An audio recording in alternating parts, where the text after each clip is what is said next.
শীতের দুপুরে কাজের ফাঁকে টুক করে চলে গেলাম রবীন্দ্র সরোবরে স্থায়ী দুর্গা মিউজিয়ামে, যার পোশাকি নাম মা ফিরে এলো।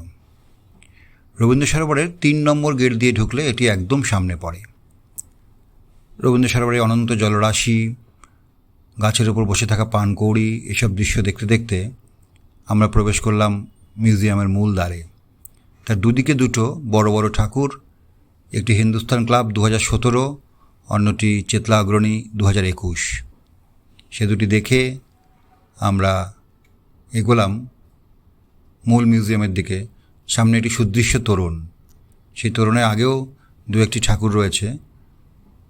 সব ঠাকুরের সঙ্গে অবশ্য তাদের শাল বা কোন ক্লাবের তরফ থেকে তৈরি সেগুলি বলা নেই। যাই হোক, আমরা মূল মিউজিয়ামে ঢুকলাম। ঢুকে যেন পুরনো বছরের পুজোগুলো চোখের সামনে ভেসে উঠল। কখনো আহিরিটোলা, কখনো আলিপুর সার্বজনীন, খিদিরপুর ৭৪ পল্লী, বরানগর নওপাড়ার পর দুটি ঠাকুর,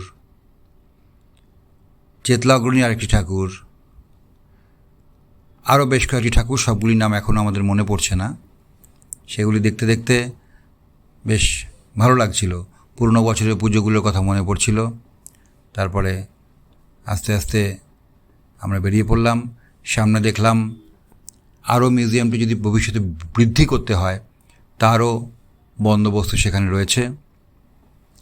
মেরুবার পথে ওই যে মূল ফটকদ্বার, যে সুন্দর প্যাগোডা স্টাইলের গেটটি, সেটিকে আরেকবার ভালো করে নিরীক্ষণ করলাম। তারপরে আস্তে আস্তে বেরিয়ে গেলাম রবীন্দ্র সরোবর থেকে। শীতের দুপুরে কাজের ফাঁকে টুক করে চলে গেলাম রবীন্দ্র সরোবরে স্থায়ী দুর্গা মিউজিয়ামে, যার পোশাকি নাম মা ফিরে এলো। রবীন্দ্র সরোবরের ৩ নম্বর গেট দিয়ে ঢুকলে এটি একদম সামনে পড়ে।